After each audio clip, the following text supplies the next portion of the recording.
Hello guys, അപ്പോൾ നമുക്കിന്ന് കുറച്ച് ഞണ്ട് കിട്ടിയിട്ടുണ്ട്. അപ്പോൾ ഇതെങ്ങനെയാണ് പ്രിപ്പയർ ചെയ്യുന്നതെന്ന് നോക്കാം. നമുക്കിത് നന്നായിട്ടൊന്ന് ക്ലീൻ ചെയ്ത് ഇതിൻ്റെ മണ്ണൊക്കെ കളഞ്ഞ് തോടൊക്കെ കളഞ്ഞ് നന്നായിട്ടൊന്ന് കഴുകി വൃത്തിയാക്കി ഇതൊന്ന് കട്ട് ചെയ്ത് ആദ്യം എടുക്കാം. ഇത് ഏകദേശം ഒരു കിലോ ഞണ്ടടുപ്പിച്ച് വരും. അപ്പോൾ നമുക്ക് ഇതെങ്ങനെയാണ് ചെയ്യുന്നതെന്ന് നോക്കാം. ആദ്യം ഒരു ചീനിച്ചട്ടി അടുപ്പിലേക്ക് വെച്ച് അതിലേക്ക് എണ്ണ ഒഴിച്ച് കടുകിട്ട് കറിവേപ്പില ഇട്ട് ഇതൊന്ന് പൊട്ടി വരുമ്പോഴത്തേക്ക് ഇതിൽ ഇഞ്ചി വെളുത്തുള്ളി ചതച്ചതും കൂടെ ഇട്ട് നന്നായിട്ടൊന്ന് മൂപ്പിച്ചെടുക്കാം. ഇത് മൂത്ത് വരുന്ന സമയത്തേക്ക് നമുക്കൊരു 3 സവോള ഞാൻ നീളത്തിന് അരിഞ്ഞ് വെച്ചിട്ടുണ്ട്. അതും കൂടെ ഇട്ട് നന്നായിട്ടൊന്ന് വഴറ്റിയെടുക്കാം. ഇത് വഴണ്ട് വരാനായിട്ട് ഞാൻ അല്പം ഉപ്പ് കൂടെ ചേർത്തിട്ടുണ്ട്.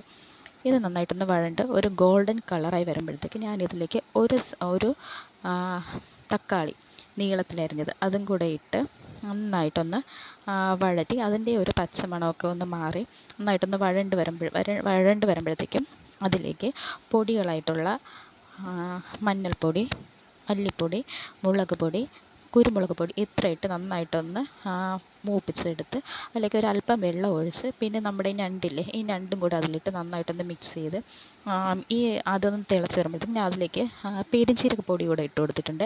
ആ സമയത്ത് തന്നെ ഞാൻ ആവശ്യത്തിന് ഉപ്പും ഇട്ട് തേങ്ങാപ്പാലല്ലേ അതും കൂടെ ഞാൻ ഒഴിച്ച് കൊടുത്തിട്ടുണ്ട്. അത് വീഡിയോ എടുക്കാൻ മറന്നു പോയതുണ്ട്. എന്നിട്ട് നമുക്ക് നന്നായിട്ടൊന്ന് അടച്ച് വെച്ച് ഇതിൻ്റെ എണ്ണ തെളിഞ്ഞ് വരുന്നൊരു പരുവാകുമ്പോഴത്തേക്കും ഇത് മാറ്റി വയ്ക്കാം.